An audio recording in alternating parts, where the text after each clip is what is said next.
আনাস বিন মালিক রাদিয়াল্লাহু তাআলা আনহু থেকে বর্ণিত, তিনি বলেন,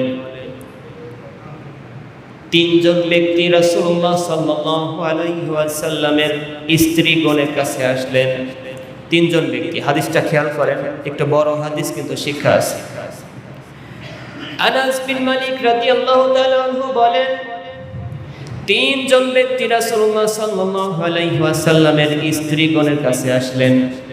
আসার পরে জিজ্ঞাসা করলেন রাসূলুল্লাহ সাল্লাল্লাহু আলাইহি ওয়াসাল্লামের ইবাদত সম্পর্কে। বিশ্বনবী কি কি ইবাদতগুলো করতেন, এই ইবাদত সম্পর্কে জিজ্ঞাসা করলেন ওই তিনজন ব্যক্তি। এরপর রাসূলুল্লাহ সাল্লাল্লাহু আলাইহি ওয়াসাল্লামের স্ত্রীগণ বিশ্বনবীর ইবাদত সম্পর্কে তাদেরকে জানালেন, এবং জানানোর পরে ওই তিনজন ব্যক্তি মনে মনে ভাবলেন রাসূলুল্লাহ সাল্লাল্লাহু আলাইহি ওয়াসাল্লামের ইবাদত কিছুটা কম। নাউযুবিল্লাহ করেন। বিশ্বনবী জনাবে মুহাম্মদুর রাসূলুল্লাহ সাল্লাল্লাহু আলাইহি ওয়াসাল্লামের সাথে তো আমাদের কোনো তুলনা হয় না।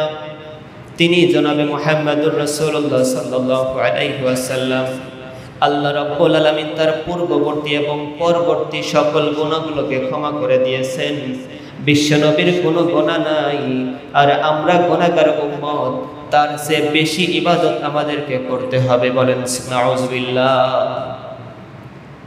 এরকম ওই তিনজন ব্যক্তি মনে মনে ভাবলেন। ভাবতে ভাবতে একজন ব্যক্তি মুখ দিয়ে উচ্চারণ করে ফেললেন, আজ থেকে আমি সারা রাত ধরে তাহাজ্জুদ আদায় করব, রাত্রে কখনো ঘুমাবো না। অপর আরেকজন ব্যক্তি বললেন, আমি সদা সর্বদা সিয়াম পালন করব, রোজা রাখবো, কখনোই রোজা ভাঙবো না। আর একজন সাহাবী বলতে থাকলেন, আমি কখনো জীবনে বিয়ে করব না, স্ত্রী সঙ্গম পরিত্যাগ করব। বলেন নাউযুবিল্লাহ। এই কথাগুলো বিশ্বনবী জনাবে মুহাম্মদুর রাসূলুল্লাহ সাল্লাল্লাহু আলাইহি ওয়াসাল্লামের কানে পৌঁছে গেল। বিশ্বনবী জনাবে মুহাম্মদুর রাসূলুল্লাহ সাল্লাল্লাহু আলাইহি ওয়াসাল্লাম তাদেরকে ডাক দিয়ে বললেন, তোমরা এই কি ধরনের কথা বলছো? তোমরা জেনে রাখো, তোমাদের থেকে, তোমাদের সকলের থেকে আমি আল্লাহ রাব্বুল আলামিনকে সবচেয়ে বেশি ভালোবাসি। সুবহানাল্লাহ।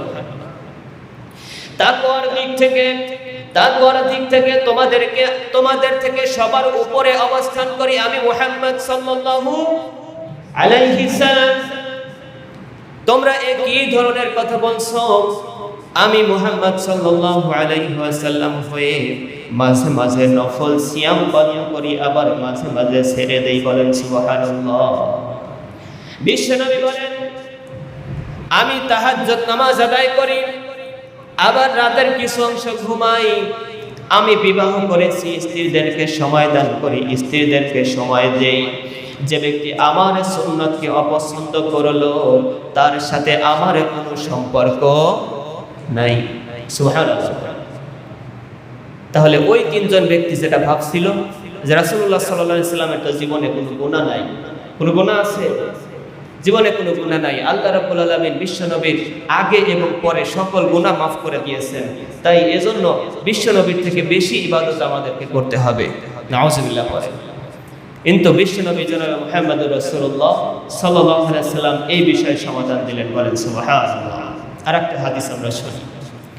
আব্দুল্লাহ ইবনে আমর রাদিয়াল্লাহু তাআলা আনহু থেকে বর্ণিত, তিনি বলেন, আরসালা ইলাইয়ান নাবিয়্যু সাল্লাল্লাহু আলাইহি ওয়াসাল্লাম ফাআতাইতুহু ফাকালা ইলা আতাসামুন নাহার কুলতু নাআম ক্বালা ওয়া তাকামুল লাইল কুলতু নাআম ক্বালা লাকিন্নু আসুমু উফতিরু ওয়া উসাল্লি ওয়া আনামু ওয়া আমসুন্নাস।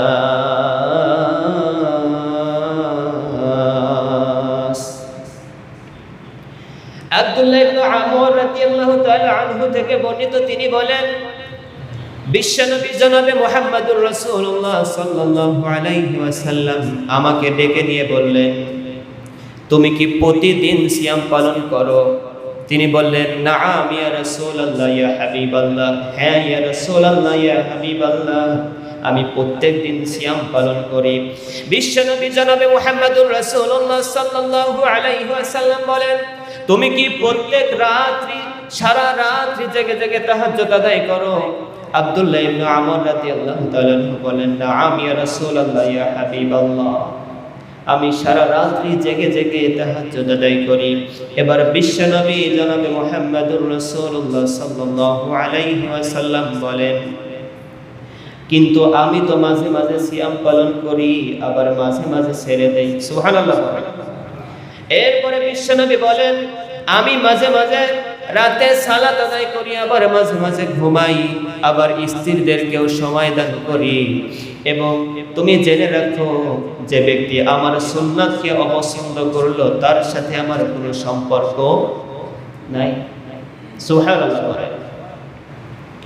এরপরে বিশ্বনবী জনাবে মুহাম্মদুর রাসূলুল্লাহ সাল্লাল্লাহু আলাইহি ওয়াসাল্লাম বলেন, প্রত্যেক আবেদের কর্মের উদ্দীপনার জোয়ার ভাটা আছে, ইবাদতের জোয়ার ভাটা আছে। মানুষের মধ্যে মাঝে মাঝে তীব্র ইবাদতের আগ্রহ জাগে, আবার মাঝে মাঝে ইবাদত করার মতো কোনো ইচ্ছা জাগে না। এরকম মানুষ আমাদের সমাজে আছে না নাই?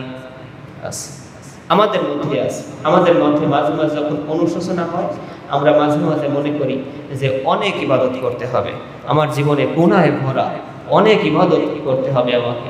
এরকম আমাদের মধ্যেও হয়। আবার মাঝে মাঝে এমন শয়তানের ঘরে মসজিদ মুখীও আসা যায় না, কথা বলা ঠিক কিনা? এরকম আমাদের মধ্যে হয়।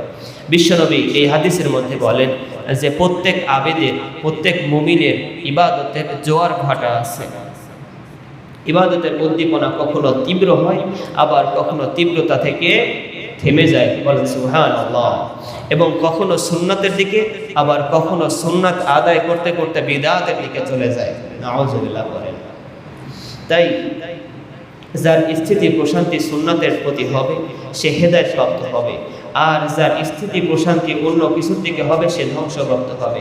বিশ্বনবী বলেন, আহমদ ইবনে হাম্মাল রাদিয়াল্লাহু তাআলা আনহুর মুসনাদ শরীফের মধ্যে, তাই এজন্য অতিরিক্ত ইবাদত ভালো না। তবে ইবাদত, অল্প ইবাদতের মধ্যে আমরা যদি অধিক সওয়াব কামাই করে নিতে পারি, আল্লাহর দরবারে কবুল হয়ে যায়, তাহলে ওটাই আমাদের জন্য সর্বোত্তম। বলেন সুবহানাল্লাহি ওয়া বিহামদিহি।